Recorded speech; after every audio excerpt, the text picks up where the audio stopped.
एक महत्त्वाची सूचना आजचा ओपिनियन पोल सी वोटर या संस्थेनं केलाय। यासाठी RDD पद्धतीनुसार 18 वर्षांपेक्षा जास्त वय असलेल्यांच्या मुलाखती घेण्यात आल्या।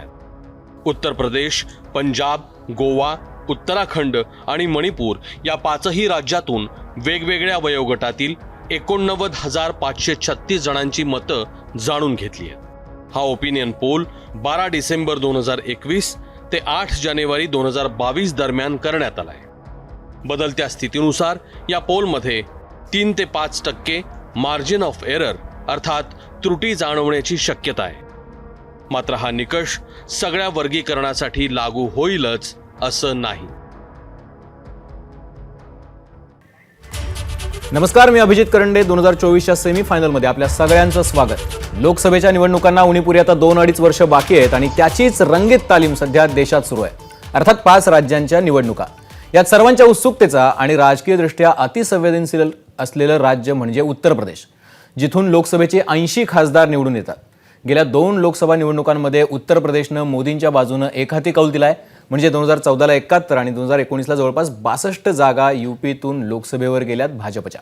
दुसरीकडे पंजाब आहे, जिथं 10 वर्ष काँग्रेसनं आपला झेंडा कायम ठेवला होता। मात्र अमरिंदर यांनी पक्षाला रामराम ठोकल्यानंतर आणि 3 कृषी कायद्यांवरून दिल्लीच्या बॉर्डरवर झालेल्या आंदोलनानंतर इथली परिस्थिती अतिशय गुंतागुंतीची बनली आहे।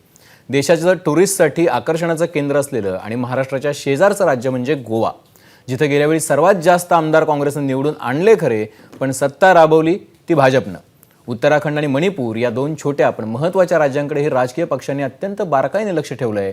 या 5 राज्यातला ट्रेंड काय आहे, विशेषतः यूपी पंजाबचं म्हणणं काय आहे, त्यावर बरीच राजकीय गणितं अवलंबून असणार आहेत। त्यामुळं या 5ही राज्यातील जनमानसाचा अंदाज घेण्याचा हा प्रयत्न आहे सी वोटर आणि ABP न्यूजचा ओपिनियन पोल। आकडे राजकारणात किंग असतात आणि तोच ट्रेंड मला वाटतं अभय सर काय असणार आहे हे सांगण्यासाठी माझ्यासोबत असणार आहे माझी सहकारी वृषाली आणि स्टुडिओत असणार आहे सौरभ। त्याशिवाय भाजपचे मुख्य प्रवक्ते असणार आहेत केशव उपाध्ये आपल्यासोबत थोड्याच वेळामध्ये। सोबतच भाजपच्या श्वेता शालिनी असणार आहेत आपल्यासोबत। अतुल लोंढे आहेत काँग्रेसचे नागपूरवरून। अभय देशपांडे राजकीय विश्लेषक आपल्यासोबत असणार आहेत। माझा सहकारी प्रशांत असणार आहेत दिल्लीवरून। मिराज सिद्दीकी आहेत सपाचे सरचिटणीस आहेत मुंबईचे। आणि आपल्याला या सगळ्या गोष्टींवरती चर्चा करण्याआधी या सेमीफायनलमध्ये 2024च्या सेमीफायनलमध्ये नेमकं काय होणार आहे हे जाणून घ्यायचं असेल तर आपल्याला जावं लागेल ग्राफिक्स सेंटरमध्ये वृषालीकडे। वृषाली, धन्यवाद अभिजित। मी सध्या आहे श्रीरामांची जन्मभूमी म्हणजे अयोध्या आणि अयोध्येच्या शरयू नदीच्या किनारी मी सध्या उभी आहे। या ठिकाणी जितकी संथ आणि शांत शरयू नदी सध्या आपल्याला दिसते, तितकंच राजकीय उलथापालथ त्या ठिकाणी पाहायला मिळते। ओपिनियन पोलची मेथोडॉलॉजी जी आहे त्याच्यापासून आपण सुरुवात करूयात। या ठिकाणी जानेवारीच्या पहिल्या आठवड्यामध्ये माहिती गोळा करायला आपण सुरुवात केलेली होती। त्याच्यानंतर 5ही राज्यांच्या मिळून 690 मतदारसंघांमध्ये हे सर्वेक्षण जे आहे ते केलं गेलेलं आहे। सर्वेक्षणाचा सॅम्पल साईज आहे 90,000च्या वर, हे लक्षात घेण्याचा पॉइंट आहे। त्याच्यानंतर मतदानास पात्र असलेल्यांचाच सर्वेक्षणामध्ये समावेश करण्यात आलेला आहे, म्हणजे 18+। आंतरराष्ट्रीय स्तरावरील पद्धतीनुसारच हे सर्वेक्षण जे आहे ते या ठिकाणी करण्यात आलेलं आहे। ही मेथोडॉलॉजी आपण पाहिलेली आहे। तर आता कुणाला किती जागा, म्हणजे सर्वे काय सांगतोय, उत्तर प्रदेश आपण या ठिकाणी पाहता एकूण जागा आहेत 403, भाजपला 223 ते 235 जागा मिळू शकतात असा अंदाज या ठिकाणी आहे। समाजवादी पक्ष 145 ते 157 जागा ज्या आहेत ते समाजवादी पक्षाला या ठिकाणी मिळू शकतात। त्याच्यानंतर भाजप, सपा हे झाल्यानंतर आहे बसपाला 8 ते 16 जागा या ठिकाणी मिळू शकतात। हा अंदाज आहे। जो सर्वे काय सांगतो ते आपण पाहताय। काँग्रेसला 3 ते 7 जागा, म्हणजे मागच्या वेळेला जेवढ्या जागा मिळालेल्या होत्या तेवढ्याच जागांवर काँग्रेसला यंदा सुद्धा समाधान मानावं लागू शकतं। हा आकडा आपण पाहताय। एकूण जागा आहेत 403 आणि इतर पक्षांना 4 ते 8 जागा या ठिकाणी मिळू शकतात। हा एकूण आकडा जो आहे तो आपण पाहताय। उत्तर प्रदेशमध्ये एकूण जागा 403, सर्वे काय सांगतोय तर भाजपला 223 ते 235च्या दरम्यान जागा मिळू शकतात। समाजवादी पक्षाला 145 ते 157च्या दरम्यान या ठिकाणी जागा मिळू शकतात। बसपाला 8 ते 16 जागा मिळू शकतात। काँग्रेसला 3 ते 7 जागांचा अंदाज या ठिकाणी बांधण्यात आलेला आहे आणि इतर पक्ष 4 ते 8 जागा। तर मतांची टक्केवारी किती असेल ते सुद्धा आपल्याला ग्राफिक्सच्या माध्यमातून या ठिकाणी पाहायचं आहे। एकूण जागा 403, उत्तर प्रदेश भाजपला 41.5% मतं या ठिकाणी मिळू शकतात, हा सर्वे सांगतोय। हा आकडा आपण बघा, समाजवादी पक्ष 33.3% मतं जी आहेत ती समाजवादी पक्षाला मिळू शकतात। त्याच्यानंतर बसपा 12.9% मतं जी आहेत ती बहुजन समाजवादी पक्षाला या ठिकाणी मिळू शकतात. हा सर्वेचा अंदाज आहे. काँग्रेसला 7.1% मतं जी आहेत ती या ठिकाणी मिळू शकतात आणि इतर पक्ष 5.3% मतं जी आहेत ते इतर पक्षांना या ठिकाणी मिळू शकतात. त्यामुळे कुणाला किती टक्के मतं हे आपण पाहताय. म्हणजे पुन्हा एकदा भाजप सर्वाधिक मतांनी पुढे येऊ शकतो हा अंदाज आहे सर्वेचा. याच्यानंतर फायदा आणि नुकसान कुठल्या पक्षाला किती होणार आहे, कुठल्या पक्षाला फायदा होणार आहे, काय तोटा होणार आहे ते आपण पाहताय. समाजवादी पक्षाला 2017 मध्ये 48 जागा मिळालेल्या होत्या. आता 2022 मध्ये 151 जागाचा अंदाज जो आहे या ठिकाणी आपण पाहताय. म्हणजे 145 ते 157च्या दरम्यान या ठिकाणी समाजवादी पक्षाला जागा मिळू शकतात. फायदा जो आहे तो समाजवादी पक्षाला 103 जागांचा या ठिकाणी होऊ शकतो. हा सर्वे जो आहे तो आपण पाहताय. त्याच्यामुळे आता भाजपचं नेमकं काय होणार ते आता बघा. 2017 मध्ये भाजपला 325 जागा मिळालेल्या होत्या. म्हणजे बहुमताचा आकडा खूप पार केलेला होता भाजपने. आता भाजपला 2022 मध्ये 229 जागा मिळू शकतात. हा अंदाज आहे. 223 ते 235च्या दरम्यान हा आकडा जो आहे तो असू शकतो आणि तोटा जो आहे तो भाजपला 96 जागांचा होऊ शकतो. त्याच्यामुळे भाजपला नुकसान होऊ शकतं असा अंदाज जो आहे त्या सर्व्हेमधून वर्तवण्यात आलेला आहे. अभिजित, तर आकडे समोर आहेत आपल्या. पहिल्यांदा सगळ्यात मोठा ओपिनियन पोल सी वोटर आणि एबीपी माझाचा, एबीपी न्यूजचा हा ओपिनियन पोल आपण बघतोय. आणि जी घोषणा सपानं दिलेली होती 22 में बाइसिकल, मेरा साहब आपकी बाइसिकल तो नहीं दिख रही है 22 में. ओपिनियन पोल है, हालांकि अभी तो शुरुआत हुई है, हम मान सकते हैं. खुद आपने ये कह दिया कि ओपिनियन पोल है और ये अंदाज है. और एक अंदाज आपका लगाया जाता है, एक अंदाज हम पार्टी के लोग लगाते हैं. अभी हमारे जो मुंबई महाराष्ट्र के अध्यक्ष हैं माननीय अबू आसिम आजमी साहब 10 चरणों में वहाँ दौरा कर चुके हैं. तो हमारे साथ एक पूरी टीम जाती है. उस पूरी टीम में हमारे जो बहुत सारे जो हमारे इन हाउस जो पत्रकार हैं, समाजवादी पार्टी से जुड़े हुए जो पत्रकार हैं, हमारी अपनी टीम है, एनालिस्ट हैं, ये सब जाते हैं साथ में, सर्वे करते हैं. फिर हमारा बहुत सारे लोगों से डायरेक्ट संपर्क है, बहुत सारे लोगों. तो सारे लोगों का ये कहना है कि इस वक्त जो है वो समाजवादी पार्टी की हवा चल रही है. ये ऐसा हम कह रहे हैं, ऐसा कहा जा रहा है. क्योंकि अब आप देखिए हमारे जो तो आप नहीं मान रहे, लेकिन 2014 में मोदी साहब की एक हम लहर थी. 2019 में देखा तो उसकी सुनामी हो गई. आप बोल रहे हैं कि अभी आपकी लहर चल रही है. देखिए तो लहर कहां तक लेके जाएगी आपको? देखिए ऐसा है कि 2014 और उसके बाद की बात ऐसा है कि मैं उस पर बात नहीं करना चाहता हूँ. कांग्रेस की नीतियों की वजह से लोगों ने जो अधिकतर सरकार तो आपकी थी उस वक्त. कांग्रेस की नीति का क्या सवाल है? कांग्रेस के तो कम से कम 10 नहीं, मैं केंद्र की बात कर रहा हूँ. यूपी में, उत्तर प्रदेश में ऐसा हो गया. मैं खुद वहां पर 19 दिन था उस इलेक्शन में, और पूरे 19 दिन में पूरे इलेक्शन को कम्युनल बना दिया गया था. हिंदू मुसलमान मंदिर मस्जिद, हिंदू मुसलमान मंदिर मस्जिद, और एक ऐसी भूमिका, ऐसा डर पैदा कर दिया गया था लोगों में कि अगर समाजवादी पार्टी आ गई तो समझो तालिबान की हुकूमत आ गई. ये तरह का कैंपेन किया था उन लोगों को बहकाया, गुमराह किया. तो अब लहर कहां तक है आपको क्या? अब देखिए, अभी तो 80-20 की बात हो गई. नहीं, अभी तो ऐसा है कि बंगाल ने साबित कर दिया कि अब जनता समझने लगी है. जनता अब उससे ऊपर आ रही है. मंदिर से, हिंदू मुसलमान से, पाकिस्तान हिंदुस्तान से ऊपर आ रही है. जनता को अब रोजगार चाहिए, नौजवान रोजी. लहर कहां तक है लहर? हम आएंगे उन मुद्दों पे भी आएंगे. देखिए, हमारा अंदाजा ऐसा है कि ये उल्टा कर दीजिए आप.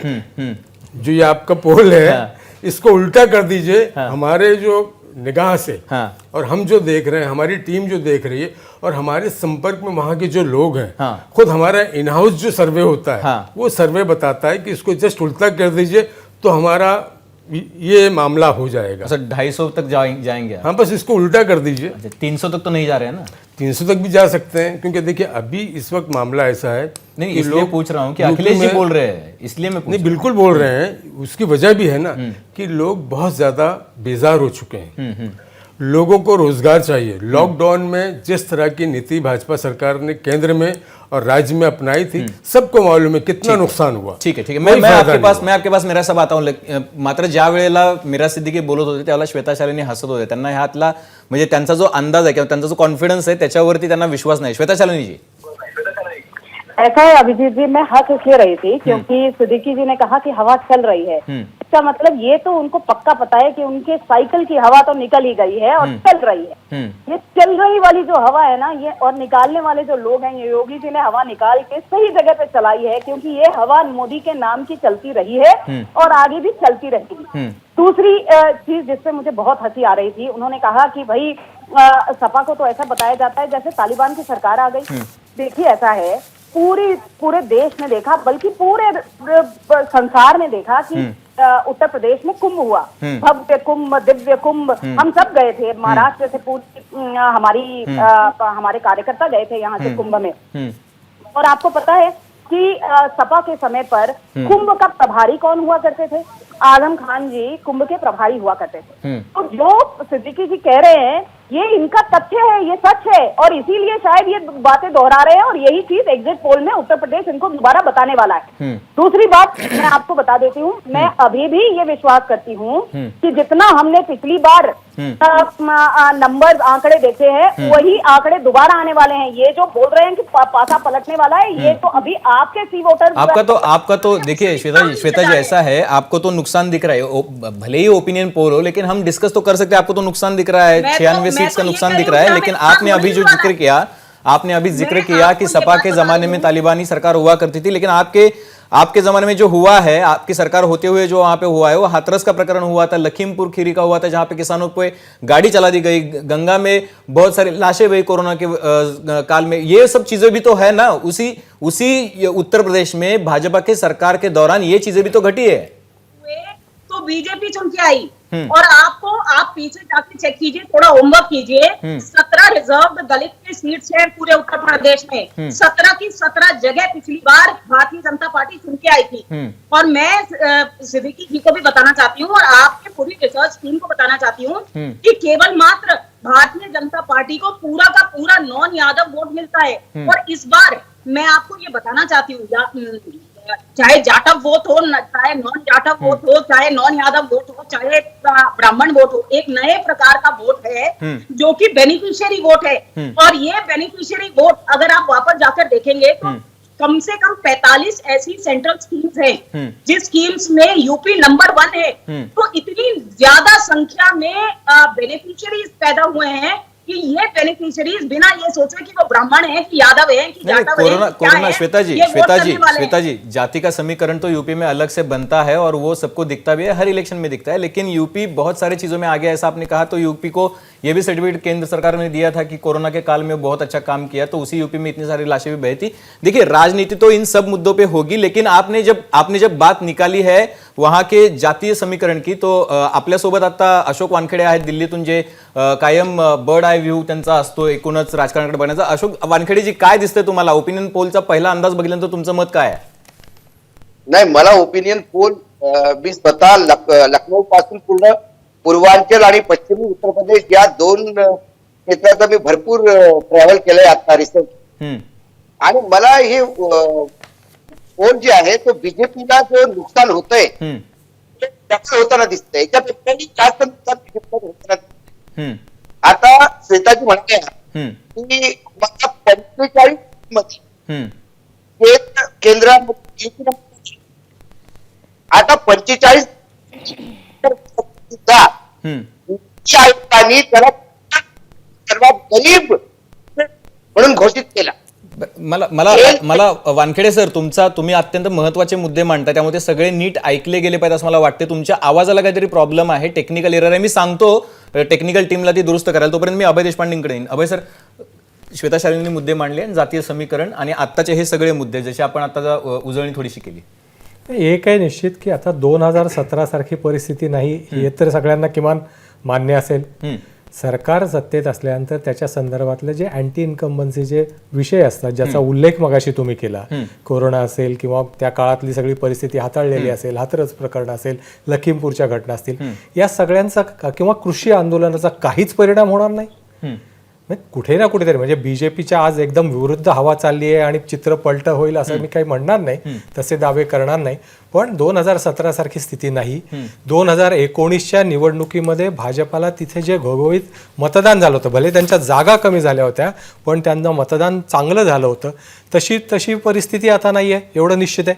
त्यामुळे काही ना काही ते पिछेहाट होणार आहे. यावेळेसची निवडणूक ही पूर्णतः वेगळी असणार आहे. यावेळेस व्हर्च्युअल कॅम्पेन, कोरोनाचा त्या सगळ्या संक्रमणाचा काळ असणार आहे, त्यात कोण आघाडी मारणार, त्याचे परिणाम काय असणार, कोरोनाची स्थिती हाताळली गेली नाही तर जे सरकार सत्तेत आहे त्याला त्याचा किती परिणाम भोगावा लागणार. मला वाटतं या सगळ्या गोष्टी पुढच्या महिनाभरात या सगळ्या त्याच्यात पुढे येणार आहेत आणि त्याच्यातून आकड्यांमध्ये खूप ड्रास्टिक बदल झालेले आपल्याला दिसू शकतात. आज निश्चितपणे वातावरण काही ना काही प्रमाणात भाजपाला अनुकूल आहे, ते तिथे सत्ता राखतील असं दिसतंय. फक्त एवढंच आहे की मागच्या वेळेस जे यश मिळवलं होतं ते यश त्यांना यावेळेस राखता येणार नाही. सगळ्यात मोठा जो फॅक्टर असेल तर मायावती फॅक्टर असेल की मायावतींचं 2012 नंतरचं जे बसपाची पिछेहाट झाली आणि विशेषतः मागच्या निवडणुकीत आपण बघितलं त्यानंतर कितीपत तो पक्ष आता पुन्हा उभा राहिलाय. त्याचा मायावतीचा जो कोर वोटर आहे तो कधीही जात नाही. त्यांना मतं तेवढीच मिळतात, जागा कमी जास्ती परावर्तित होतात पण मतं तेवढीच मिळतात. त्याच्या पुढे जी बेगमी करायला लागते ती यावेळेस ते करू शकणार का, आणि त्यावर सुद्धा बरीच गणितं ठरणार आहे. तुम्ही मायावतींचं म्हणताय सर, पण मायावतीचा बसपा फॅक्टर यावेळेस किती चालेल याबद्दल बरेच प्रश्न आहेत. कारण मायावती अजून घराच्या बाहेर सुद्धा नाही पडल्यात. म्हणजे युपीचा जर विचार केला आपण तर बऱ्याच ठिकाणी मोदी, शहा आणि योगींच्या रॅलीज झाल्यात पण मायावतींच्या रॅलीज होत नाहीयेत. पण म्हणूनच म्हणलं की जो कोर वोटर आहे तो हत्ती बघून मतदान टाकणारा जो मतदार आहे तो मतदार फार मोठा मतदार युपी मध्ये आहे. म्हणजे मागच्या निवडणुकीमध्ये भले त्यांना 19 जागा मिळू देत पण त्यांचा मतदार सपाच्या जवळपास होता. त्यामुळे इव्हन लोकसभेला त्यांना जागा किती मिळाल्या याच्यापेक्षा वोट शेअर कमी होत नाही. फक्त त्यांनी जी समीकरणं जमवली होती पूर्वीच्या ह्याच्यात ती समीकरणं आता विखुरलेली. जो जाटव त्यांचा आधार होता तो आता काही थोडा विस्कळीत झालाय. तो कितपत तो सांभाळू शकतात यावर इतरांची पण गणितं ठरणार आहेत, फक्त त्यांचंच नाही. मला वाटतं ती मत विभागणी हा सुद्धा एक महत्वाचा घटक असणार आहे या निवडणुकीत. कारण वेगवेगळ्या पक्षांची मोठ सुद्धा बांधलेली आहे अखिलेशने यावेळेस. काही घटक पक्ष आपल्या सोबत घेतलेले आहेत. जाटलँडवर सुद्धा अनेकांचं लक्ष आहे. त्याचं सुद्धा काय होतं हा सुद्धा मुद्दा गेम चेंजर तिथे ठरू शकतो. याबद्दल बोलायचं सर आपल्याला, पण आपण दिल्लीत जाऊयात. आपले प्रतिनिधी प्रशांत कदम आता आपल्या सोबत आहेत. प्रशांत, ओपिनियन पोल समोर आलेला आहे, त्यात अंदाजे कुठल्या पक्षांकडे आता जनतेचा कल दिसतोय ते आपण बघितलं. ती आकडेवारी आता आपण सांगितलेली आहे. Over to you.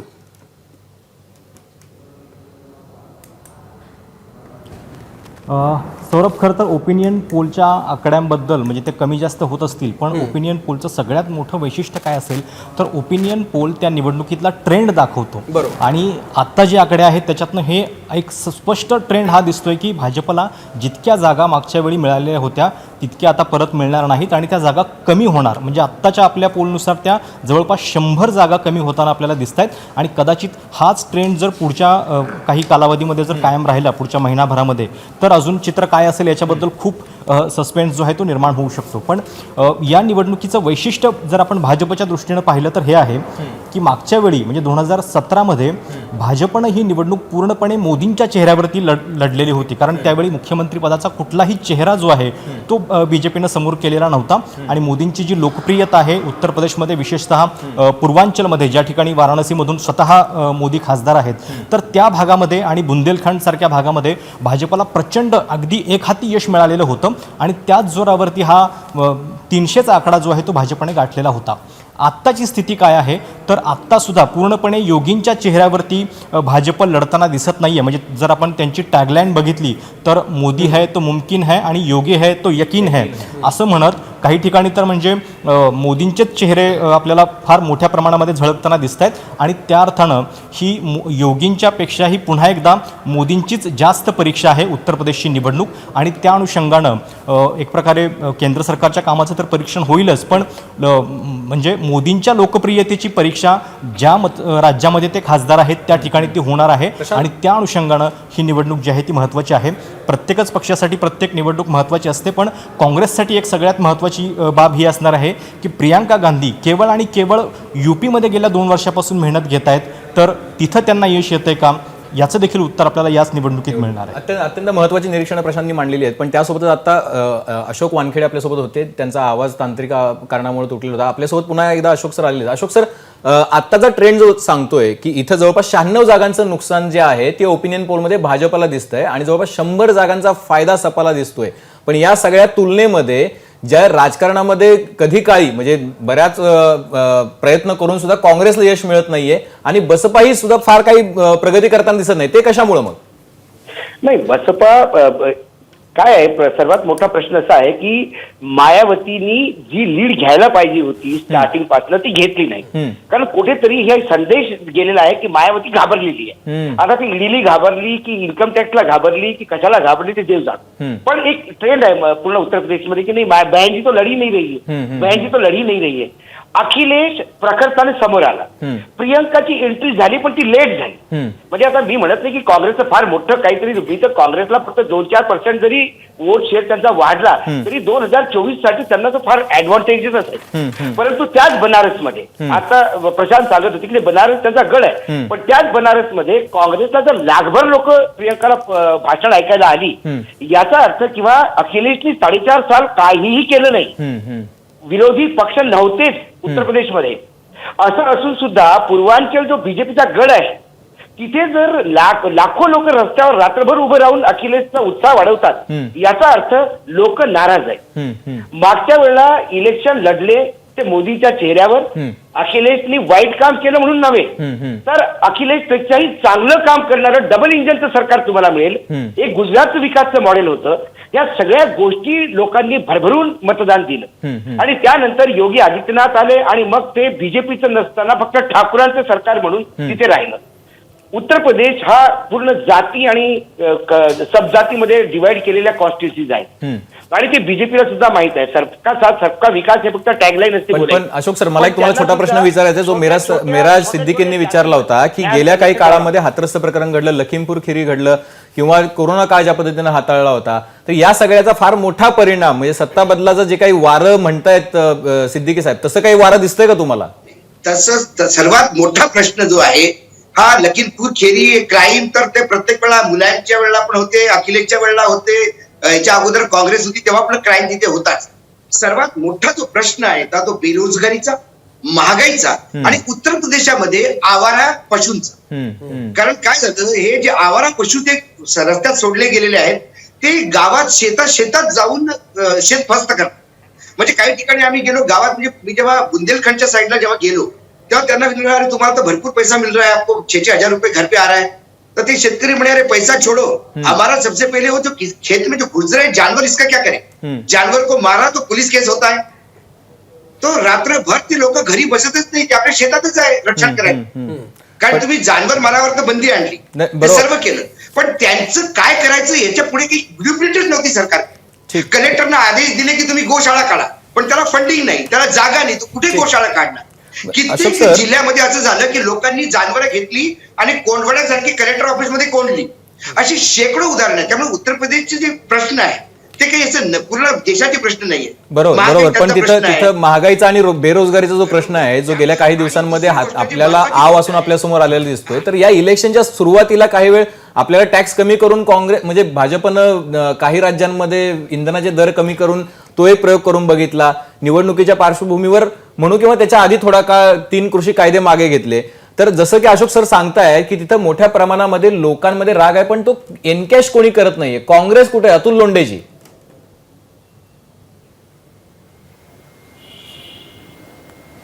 एक गोष्ट आपण आता लक्षात ठेवा, आपण चर्चा करतो यूपीची, पण मला स्पष्टपणे सांगायचं आहे की 4 राज्यांमध्ये, मग गोवा असेल, मणिपूर असेल, उत्तराखंड असेल आणि पंजाब, या राज्यामध्ये आम्ही सत्तेवर येतो आहे आणि यूपीमध्ये काँग्रेसशिवाय सत्ता बनणार नाही. मला आता ह्या सगळ्या कॅल्क्युलेशन तुम्ही पहा, 70 लाख जॉबची गोष्ट युपीमध्ये होती. कोविडचा आणि इतर प्रश्न जे आहे, मोकाट जनावर वगैरे यांचे प्रश्न जे आहे ते अशोक वानखेडेंनी मांडलेले आहे. आमदार मार खाऊन राहिले तिथे यांच्या सभा ज्या आहेत त्या खाली जात आहेत. MSPची त्यांनी कमिटी बसवली नाही आहे. मुझफ्फरनगर मधली आपण याची शेतकरी परिषद बघितली होती का आपण?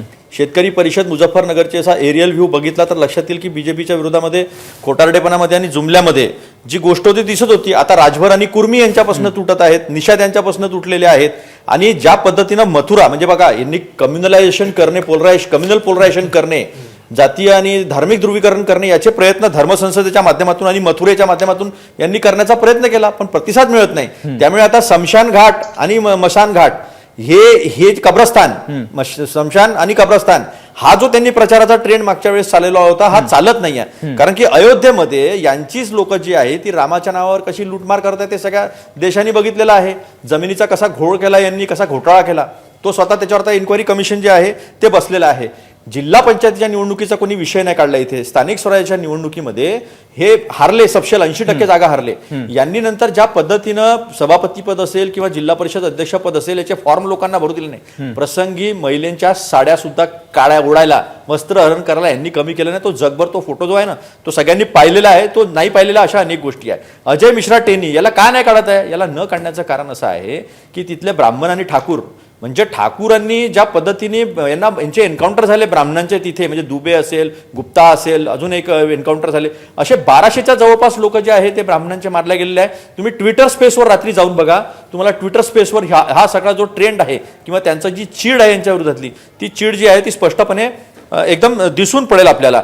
तिथे पूर्ण देशामध्ये महिला आयोगाचा आकडा हा आमचा आकडा नाही आहे, 32,000 गुन्हे जे आहे ते महिला विरोधामध्ये नोंदले गेलेले आहे आणि त्यातले 16,000 गुन्हे जे आहे ते एकट्या युपी मध्ये आहे. त्यामुळे या सगळ्या गोष्टीमध्ये यांना प्रतिसाद कुठे मिळत नाही आहे. आणि आज ह्या ज्या सभा थांबवलेल्या आहे 15 जानेवारी पर्यंत मला वाटत नाही हे काही अलाउ करतील. हे व्हर्च्युअल रॅली करण्याचा प्रयत्न करतील. तुम्ही आता 2-3 मुद्दे मांडले. अतुलजी मला 1-2 सेकंद द्या.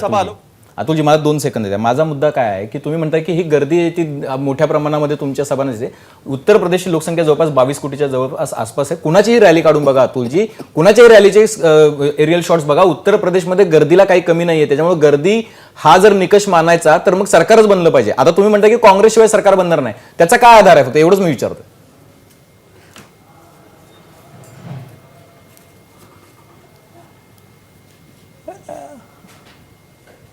त्याचा एवढाच आधार आहे की सपाला बहुमत मिळणार नाही. अतुलजी, काँग्रेसशिवाय सरकार बनणार नाही असं तुम्ही म्हणाला, त्याचा काय आधार आहे? असं आहे की प्रियंकाजी 2 वर्षापासून हाथरस असेल, लखीमपूर असेल या मुद्द्यांवर तर लढल्या, म्हणजे त्यांचा आवाज बनून त्या पुढायला हा पहिला मुद्दा. दुसरा मुद्दा लडकी हूं लढ सकती हूं, याच्यामध्ये त्यांनी 40% ज्या आहे त्या जागा आम्ही महिलांना देणार आहोत आणि हे 100% पक्का आहे. आता ह्या 40% महिलांमध्ये सोशल ऍक्टिव्हिस्ट आहेत, काही महिलांवर ज्यांच्यावर अत्याचार झालेले आहेत अशा महिलांना सुद्धा आम्ही तिकीट देणार आहोत आणि त्या काँग्रेस पक्षाकडनं लढणार आहे की तुमच्यावर अत्याचार झाला ना, मग तुम्ही आमदार बना आणि तुम्ही आपला स्वतःचा आवाज उठवा. अशा पद्धतीनं जो आवाज आहे तो आवाज काँग्रेस त्यांना देता आहे. आणि दुसरी गोष्ट एक की ज्या पद्धतीनं कोण पुढे आलो मला सांगा, अखिलेश यादव किंवा इतर कुणी पुढे आलं का? प्रत्येक वेळेस राहुलजी असेल किंवा प्रियंकाजी असेल आणि काँग्रेसचा कार्यकर्ता हा ताकदीनं जो आहे तो या सामान्य लोकांच्या पाठीशी उभा राहिला. त्याच्यामुळे तो एक विश्वास जो आहे तो विश्वास त्या गर्दीमध्ये दिसतो. आता आपण 23 कोटी लोकसंख्या सांगितली उत्तर प्रदेशची, मग ही 23 कोटी भाजपला नाही लागू पडत का? मग भाजपच्या असे व्हिडिओ काय येतात की एसडीओ धमकावून राहिला ग्रामपंचायत सरपंचाला, वेगवेगळ्या अधिकाऱ्यांना, तिथल्या छोट्या छोट्या पदाधिकाऱ्यांना की जर लोक आले नाही की तुमच्याकडे मुद्दे खूप आहेत, तुमच्याकडे मुद्दे खूप आहेत, तुम्हाला 5 वर्ष लढावं लागेल, फक्त इलेक्शन आल्यानंतर लढून कसं चालेल हाच मुद्दा आणि हाच आक्षेपाचा मुद्दा आहे. श्वेता शालिनी यांना तुमचे काही मुद्दे पटत नाही. श्वेता शालिनी जी. नहीं अभिजीत जी, देखिए आपने प्रश्न पूछा है आधार क्या है, तो किसी ने जवाब ही नहीं दिया. मैं उसका आधार आपको बताना चाहती हूँ. पहली चीज, उनको आपके सी वोटर सर्वे पे विश्वास नहीं, या फिर उनको पता नहीं है कि कितनी संख्या पे सरकार बन जाती है. दूसरी चीज, अभी उन्होंने कहा भाई ट्विटर स्पेसेस पे जाके देखो, जैसे इनका नेता Rahul Gandhi campaigning from holidays करता है वैसे ये लोग ट्विटर स्पेसेस पे जाके इलेक्शन लड़ेंगे, तो किस तरीके से ग्राउंड रियलिटी इनको कब समझ में आएगी? तो अतुल जी प्लीज वेकअप. मुझे ऐसा लगता है कि शायद आप दोबारा जाने की जरूरत है. अभी तो आपका पंजाब में आपके अध्यक्ष और मुख्यमंत्री के बीच में झगड़ा थोड़ा बहुत शांत हुआ है. आप अपने देखना बहुत अच्छी बात है, लेकिन क्या है आप ये समझिए 106 करोड़ गैस कनेक्शन अभिजीत जी, लगभग 2.5 करोड़ टॉयलेट बने हैं, लगभग 1.5 करोड़ घरों में इलेक्ट्रिसिटी गई है, लगभग 40 लाख ऐसे किसान हैं जिनके आवास योजना में घर बने. लगभग 40 लाख ऐसे किसान परिवार हैं जिनके घर में इरिगेशन स्कीम के माध्यम से पानी पहुंचा है. हर घर जल योजना में करोड़ों घर ऐसे हैं जिनके घर में जल पहली बार पहुंचा है. ये सारे बेनिफिशियरी हैं जो बिना जात पात, ये केवल मात्र अतुल जी क्या बात करेंगे, 6% लोगों ने पहली बार इनको वोट किया था, पर 1% लोग इनको वोट नहीं कर रहे. लड़की हूँ, लड़ सकती हूँ। 2017 में सब ज्यादा महिलाओं का टर्नआउट हुआ था 3% ज्यादा, और सारी की सारी 3% इंक्लूडिंग मुस्लिम महिलाओं ने मोदी जी को चुना था। और इस बार भी मोदी और योगी की सरकार ही वापस आ रही है। यही आपका वोटर सर्वे कह रहा है। हम तो इस बात पे डिस्कशन कर रहे हैं कि मार्जिन कम होगा कि ज्यादा होगा। ये कह रहे हैं कि आधार बिना कांग्रेस की सरकार नहीं पक सकती है। मतलब इसका मतलब ये डिबेट पर इतनी देर से हम बैठे, ये तो हम बेवकूफ बैठे हैं। अतुल जी थोडक्यात और ऐसे ही पूरी अतुल जी, चर्चा भी इनको बेवकूफ लगती है। अतुल जी ऐसा है कि ऐसा एक मिनट मराठी ऐसा बोला है तो कि समजतं। बेवकूफ कोण है, तुम्ही तो मराठी आपने बोला, अतुल जी। 2 वक्त आपने जवाब दिया है। 2 वेळा आपण आलात, 2 वेळा आपण आलात आणि 2 वेळा आपलं वेगळं मत आहे। पहिले बोललात की ह्या सी वोटर सर्वेपेक्षा आम्ही जास्त सीट्स घेऊ, आणि आता म्हणता की सी वोटरच्या सर्वेवर तुम्हाला विश्वास नाही आहे। म्हणजे तुम्हाला कळतच नाही आहे, तुम्ही ज्या पद्धतीने चिडून बोलता आहात त्याच्यावरून पायाखालची जमीन सरकल्यानंतरचं जे प्रतिक्रिया असते तशा पद्धतीची प्रतिक्रिया।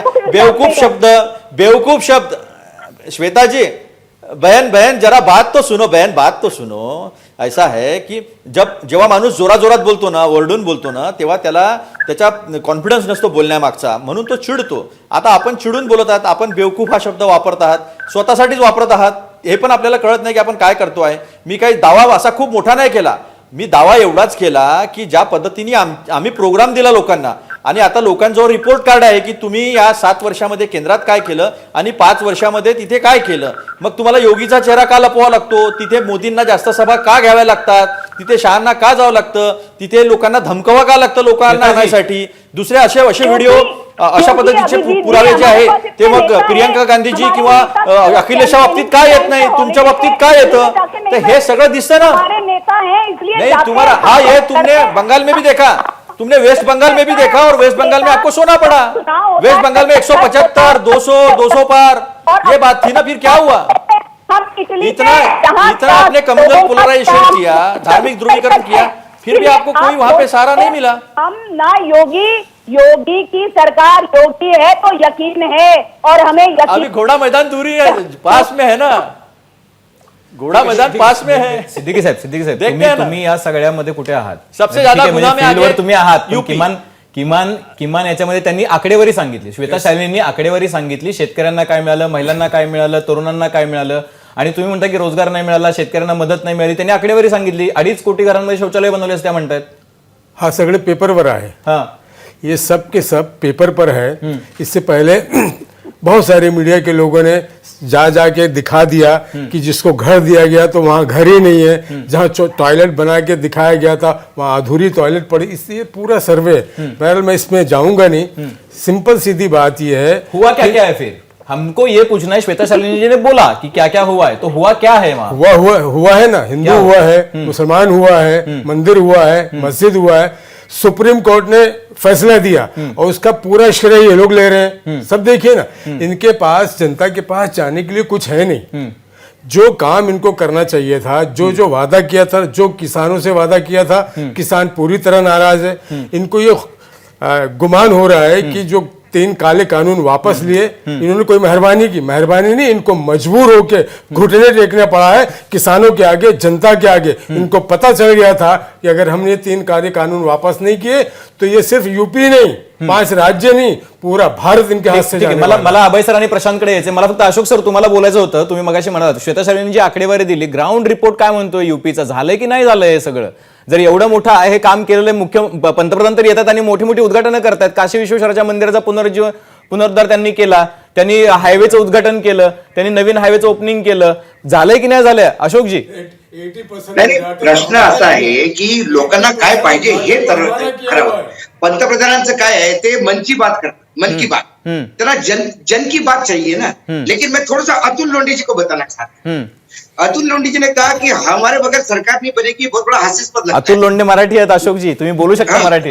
अतुल लोंढेंना मी हे विचार, म्हणजे हे प्रश्न मी जेव्हा, आता मी फार प्रॅक्टिकल आणि मी नावं घेऊन बोलत नाही, कारण काही लोकांचे काँग्रेसमधनं काढलं जातं। जेव्हा मी त्यांना म्हटलं की 1 लाख की भीड़ बहुत ज्यादा है कांग्रेस में, तो ते म्हणाले कि नहीं, प्रियंका जी तो भीड़ खींच सकती, लेकिन उसको बूथ तक लेके कौन जाएगा?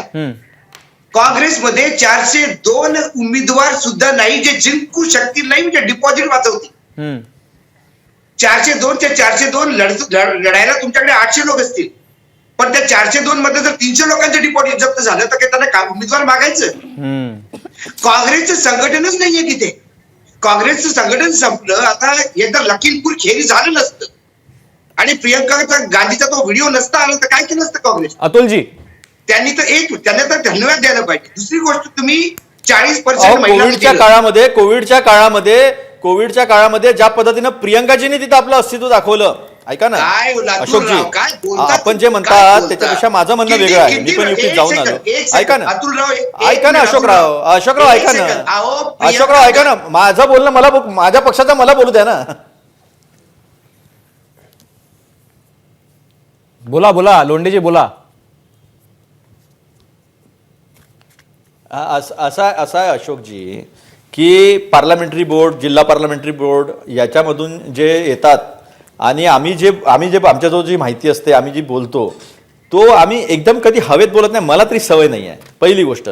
आणि आता जसं म्हणतात की बाबा प्रियंकाजी नव्हत्यात, प्रियंकाजी कोविडच्या वेळेस आपण बसेसच्या संदर्भामध्ये जे प्रश्न निर्माण झालेले होते त्यावेळेस प्रियंकाजींनी दिलेल्या, काँग्रेसने दिलेल्या बसेस जाऊ देत नव्हते. योगीजी, आपल्याला माहित असेल गाझियाबादच्या बॉर्डरवर, दिल्लीच्या आणि युपीच्या बॉर्डरवर कशा पद्धतीनं लोकांची आणि मजुरांची अडवणूक केली. त्यावेळेस रेल्वेपासून म्हणजे काँग्रेस तिथे प्रियंकाजीच्या नेतृत्वामध्ये सातत्यानं अस्तित्व दाखवून आहे. ऐका अशोकजी, ऐका ना, मग तुम्ही बोला ना. माझं ऐकून घ्या पहिले, हो. मग आता काय, आता लखीमपूर खेरी, हाथरस असेल, कोविडचे प्रश्न असतील, त्या रस्त्यावर उतरूनच सगळीकडे करतायत. रस्त्यावर उतरूनच प्रियंकाजी ज्या या सगळ्या गोष्टी लढत आहेत. तिथे अजय लल्लूला 2 महिने यांनी जेलमध्ये ठेवलेलं होतं. कशासाठी? तर लोकांसाठी लढत होते म्हणून.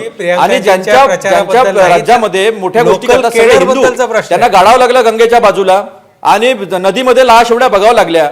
कोविडमध्ये कुठल्याही व्यवस्था नाही केल्या. त्यांना तुम्ही जागा मिळेल असं जर म्हणत असाल तर मग जनतेच्या कलेक्टिव्ह कॉन्शियसनेसवर तुमचा विश्वास नाही आहे का? म्हणजे काय फक्त बूथपर्यंत लोक घेऊन गेल्यानेच लोक तुम्हाला मतदान करतात आणि लोकांचा स्वविवेक नसतोच की कोणाला मतदान केलं पाहिजे, कोण प्रोग्राम घेऊन येऊन आला, कोण इमानदार आहे आणि कोण आता आपल्यासोबत राहू शकतं, याचा काहीच विचार म्हणजे इलेक्ट्रोल बिहेवियर जे आहे सामान्य माणसाचं, त्याला इतकं अंडर एस्टिमेट करून अशोकजी चालणार नाही. मी काही अवास्तव दावे नाही केले. मी एवढंच म्हटलं की 4 राज्यामध्ये आम्ही सरकार येण्यासाठी लढतो आहे, तिथे आमचं सरकार बनेल. जसा मिझोराम इंटरनल, एक मिनिट ऐकून घ्या, पूर्ण ऐकून घ्या. मी काय बोललो? मी हे नाही बोललो की तुम्ही तिथे ऍक्टिव्ह नव्हते म्हणून बीजेपी जिंकते. अतिशयोक्ती नाही केली. नाही, अतिशयोक्ती नाही, पूर्ण ऐकून घ्या. अतिशयोक्ती तुमची. आता तुम्ही बंगाल बद्दल बोलले की बीजेपी तोंडावर पडली.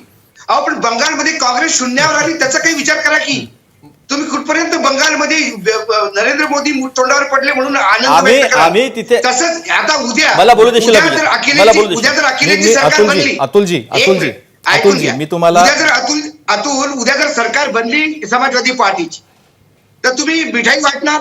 काँग्रेसचे फक्त 7 लोक आले, मिठाई वाटणार. काँग्रेसचं तुम्ही म्हणता की माझ्या पार्टीचं बोलू द्या. अहो, तुमच्याच पार्टीच्या भविष्याबद्दल आम्ही बोलू, त्याच्याबद्दल आम्ही विचार करून तुम्हाला सांग. अतुलजी अत्यंत थोडक्यात आपल्याला अतुलजी आणि मी अशोकजी तुम्हाला मी विनंती करतो, 30 सेकंद फक्त विनंती करतो अशोकजी, की आपल्याला ब्रेक नंतर अजून एक मोठा सेगमेंट आहे आपल्याकडे की मुख्यमंत्री पदाचं काय होणार आहे. अतुलजी, मी तुम्हाला 30 सेकंद देतो, फक्त अशोकजींना तुमचं उत्तर द्या. अशोकजींनी खूप म्हणजे मूलभूत मुद्दे मांडलेले. असं आहे की बंगालमध्ये आमचा कॅम्पेन जो होता आम्ही सबड्यूट ठेवलेला होता, कारण की डिव्हिजन ऑफ वोट आम्हाला नको होतं. आमचा कॅम्पेन ॲम्प्लिफाईड होता. तो कुठे होता? तर केरळमध्ये होता. तो तामिळनाडूमध्ये आम्ही अलायन्स करून तिथे आम्ही व्यवस्थित लढलो. पण आम्ही बंगालमध्ये जो आहे तो जवळजवळ राहुल गांधींच्या तर 1-2 सभा झाल्या. कोणी तिथे आम्ही जास्त लोकल लीडरवर सोडून आम्हाला तिथे बीजेपीला त्यांचा जो कम्युनल पोलरायझेशनचा अजेंडा डिफीट करायचा होता त्याच्यामध्ये आम्ही यशस्वी झालो.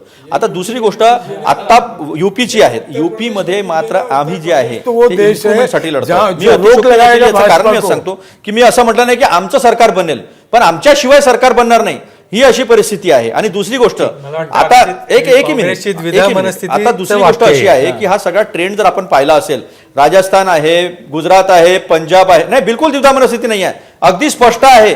जिथे जे प्रॅक्टिकल आहे ते बोलतोय मी, काही द्विधा मनस्थिती नाही आहे. बिलकुल आम्हाला जे प्रॅक्टिकल ते बोलतोय. युपी मध्ये काँग्रेसशिवाय सरकार बनणार नाही, फक्त 2 महिन्याची गोष्ट आहे. म्हणजे 2 किंग नाही महिन्यात तर आपण ऍटलीस्ट बसणारच किंगमेकर आहोत. तरी काँग्रेस बनेल अशी अपेक्षा चला. तुम्हाला आहे या उत्तर प्रदेश विधानसभा निवडणुकीतून. बरेच फॅक्टर आहेत अखिलेश बसपा, त्याबद्दल सुद्धा आपल्याला पण बोलायचं 4 राज्यात आहे. आम्ही किंग आहोत. ठीक आहे लोंढेजी, तुमचा मुद्दा आलाय आमच्यापर्यंत. आणि त्याचबरोबर आता मुख्यमंत्री पदासाठी उत्तर प्रदेश मधल्या लोकांनी नेमकी कोणाला पसंती दर्शवली आहे ते सुद्धा आपल्याला बघायचं आहे. लोकांचं काय म्हणणं आहे ओपिनियन पोल मधून मुख्यमंत्री पदासाठीचा सगळ्यात पसंतीचा चेहरा नेमका कोणता आहे, याबद्दल लोकांचं काय मत आहे ते आपल्याला बघायचं आहे. एका छोट्याशा ब्रेक नंतर पाहत राहा एबीपी माझा. ब्रेक नंतर आपल्या सर्वांचं पुन्हा एकदा स्वागत. 5 राज्यातल्या निवडणुकांच्या पार्श्वभूमीवर एबीपी माझा आणि सी वोटरचा ओपिनियन पोल आपण या ठिकाणी पाहताय. फेवरेट मुख्यमंत्री कोण उत्तर प्रदेशमधून ते आता आपण पाहणार आहोत. या ठिकाणी आपण पाहताय की योगी आदित्यनाथ भाजपचे, त्यांना या ठिकाणी 43% मतं मिळालेली आहेत. तर सर्वे नेमका काय सांगतोय त्याच्यावर आपण नजर या ठिकाणी टाकणार आहोत. आणि वेगळी चर्चा जी आहे ती सुरू आहे. सर्वच मुद्द्यांनी आपण या ठिकाणी चर्चा करतोय. मुख्यमंत्री म्हणून पसंती कुणाला आहे, तर योगी आदित्यनाथ भाजपचे 43% मतं त्यांना मिळालेली आहेत. सर्वे नेमका काय सांगतो ते आपण पाहताय. त्याच्यानंतर अखिलेश यादव सपाचे 34% या ठिकाणी मतं त्यांना मिळालेली आहेत. मुख्यमंत्री म्हणून कुणाला पसंती, मायावती बसपाच्या 14% मतं त्यांना मिळालेली आहेत. याच्यानंतर आहेत प्रियांका गांधी काँग्रेसच्या 4% मतं. या ठिकाणी प्रियांका गांधी यांनी ताकदपणाला लावलेली आहे, मात्र त्यांना पसंती मिळालेली आहे फक्त 4%. जयंत चौधरी जे राष्ट्रीय लोकदलचे अध्यक्ष आहेत त्यांना 2% मतं या ठिकाणी मिळालेली आहेत आणि इतर पक्ष 3%.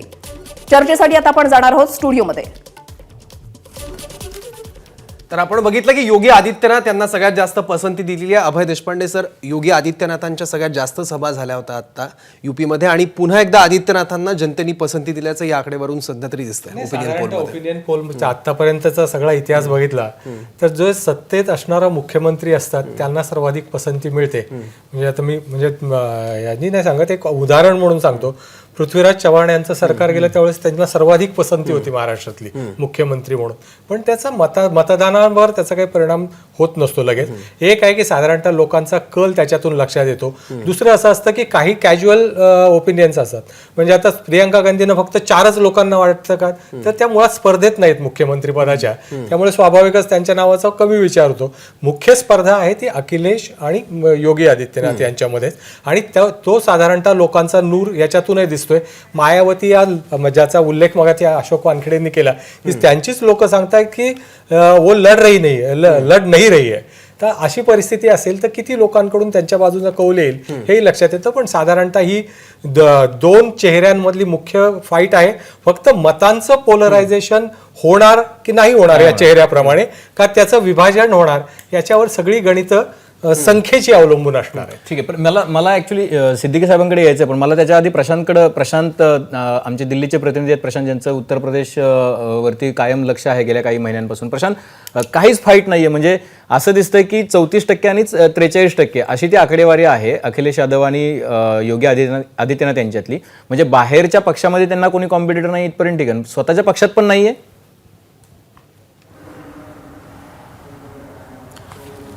नक्कीच. खरं तर या संपूर्ण आकडेवारीवरून हे दिसतंय की उत्तर प्रदेशची निवडणूक आपल्याला कितीही चौरंगी पंचरंगी वाटत असली तरी मुख्य लढत जी आहे ती अखिलेश विरुद्ध योगी किंवा भाजप विरुद्ध सपा अशीच दिसते आहे आणि त्याच अनुषंगानं ही लढत जी आहे ती महत्त्वाची आहे. दुसरं म्हणजे या आकडेवारीवरून जस्ट असं एक लक्षात आलं की हे जे सगळे चेहरे आहेत म्हणजे उत्तर प्रदेशच्या राजकारणातले हे सगळे प्रमुख चेहरे प्रत्यक्ष मैदानात मात्र लढताना अजून तरी दिसलेले नाही आहेत. म्हणजे विधानसभेची निवडणूक यातलं कुणीच आतापर्यंत लढताना दिसलेलं नाहीये. म्हणजे मायावती विधानसभा लढत नाहीयेत.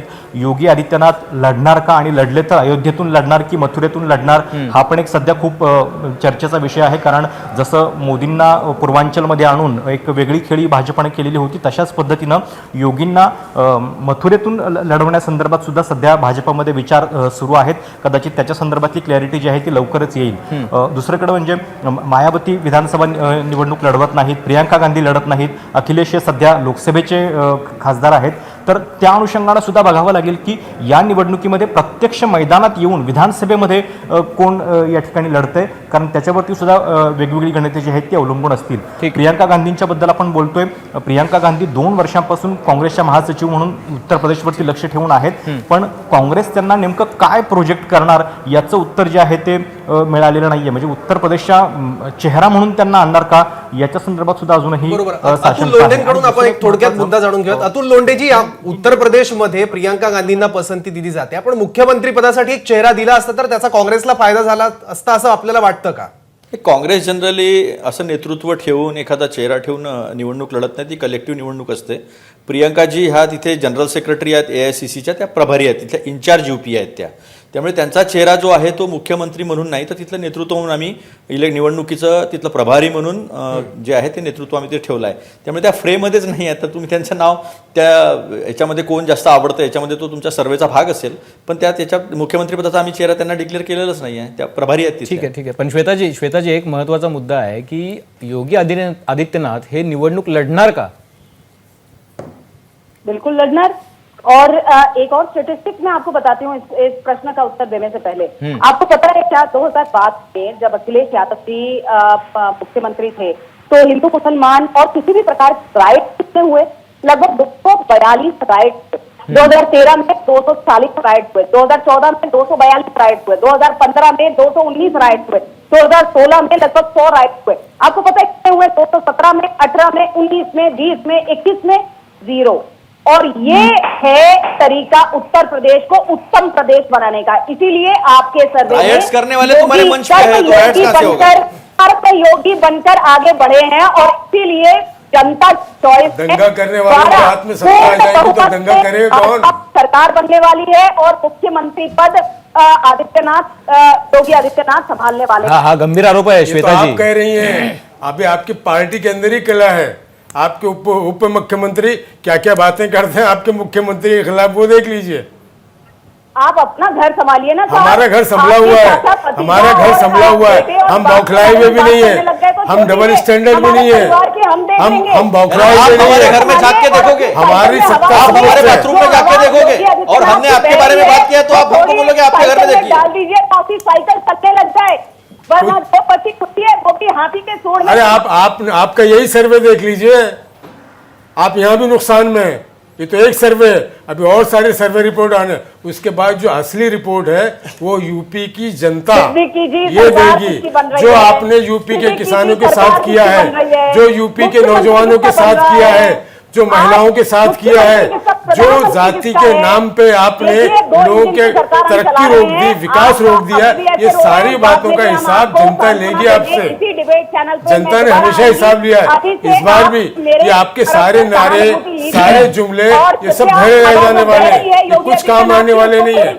आप अपना घर संभालिए, श्वेता जी। आपके अंदर ही कितनी फूट है ये संभालिए। श्वेताजी तुम्ही आता रायट आणि कायदा सुव्यवस्थेचा प्रश्न निर्माण केलात म्हणून मला विचारावंसं वाटतंय की अजय मिश्रा टेनी यांच्या मुलाने जी शेतकऱ्यांवरती गाड्या चालवल्या, हा कुठला कॉन्फिडन्स आहे? आणि त्याच्यावरती कारवाई करायला जवळपास आठवडा लागला होता त्याला अटक करायला. दुसरी गोष्ट, एवढं सगळं झाल्यानंतर सुद्धा मंत्र्यांनी राजीनामा दिला नाही. हा उत्तम प्रदेश आहे का? अभिजीत जी, आप एकमात्र ऐसे गृह मंत्री बताइए जिस चार्जशीट में, जिसके SIT बैठक में उसके बेटे का नाम आ जाता है। जो गलत है उसको सजा मिलेगा, यही उत्तम प्रदेश। हा कॉन्फिडन्स तुम्हाला काय वाटतंय? माझा एक छोटा प्रश्न आहे श्वेताजी, माझा एक छोटा प्रश्न आहे, अगदी छोटा प्रश्न आहे. हा कॉन्फिडन्स कुठून आला असेल की शेतकऱ्यांच्या अंगावरती गाडी घालण्याचा? मंत्र्याचा मुलगा असून पण खरं तर जबाबदारीने वागायला पाहिजे होतं, हे असं का घडलं मग? अरे क्राइम तो का कॉन्फिडेंस क्रिमिनल को कैसे भी आता है, या मास्टरमाइंड को कैसे भी आता है? ये कॉन्फिडेंस कैसे आया कि भाई प्रधानमंत्री के जान तो खतरा कर दो? चलो मान लिया, बहुत शुक्रिया, आपने मान लिया कि मिश्रा टेनी जो है वो क्रिमिनल है। अध्यक्ष मेरे साथ खड़ा हो, रैली फ्लॉप रैली को जस्टिफाई करने के लिए सब किया जा रहा है। कहाँ से आया? वरना हर कोई भी प्रधानमंत्री आए, मुख्यमंत्री आए, लोग प्रदर्शन करने जाते हैं, ये स्वाभाविक है। ठीक है इतना बड़ा इशू बनाने की जरूरत क्या है? आपल्याला या सगळ्या गोष्टींची चर्चा ब्रेक नंतर करायची आहे. ब्रेक नंतर आपल्याला पुन्हा एकदा, म्हणजे आता उत्तर प्रदेशचा सर्वे आपण बघितलेला आहे, कितीही समाजवादी पक्ष आणि काँग्रेसनं किती संघर्ष केला किंवा रस्त्यावरती उतरले याची चर्चा जरी झाली तरी सध्याचं जे चित्र दिसतंय, जे ओपिनियन पोल मधलं जे प्राथमिक अंदाज आहेत, अजून एक महिना आहे निवडणुकीला, 14 तारखेला म्हणजे 10 तारखेपासून 5 टप्प्यांमध्ये तिथं मतदान होणार आहे, अजून वेळ आहे, त्याच्यामुळे परिस्थिती अजूनही बदलणार आहे. पण आत्ता जे दिसतंय त्याच्यानुसार योगी आदित्यनाथ यांचं सरकार तिथं कायम राहणार आहे. भाजपच्या 235 पर्यंत जागा येण्याचा अंदाज आहे. 96 जागांचं नुकसान आहे, ती सुद्धा काळजीची चिंतेची बाब असावी भाजपच्या नेतृत्वासाठी, पण ते त्याच्यावरती नक्की काम करतील. आणि ब्रेक नंतर आपल्याला बघायचं आहे ते आपल्या शेजारचं गोवा आणि ज्या शेतकरी आंदोलनामुळे सगळ्या देशामध्ये जवळपास एक चिंतेचं वातावरण निर्माण झालं होतं, त्या पंजाबमध्ये, उत्तराखंडमध्ये आणि मणिपूरमध्ये नेमकी काय अवस्था असणार आहे. छोट्याशा ब्रेक नंतर आपण तुमच्याकडे कुठेही जाऊ नका, पाहत रहा एबीपी माझाचा ओपिनियन पोल. एबीपी माझा, उघडा डोळे बघा नीट.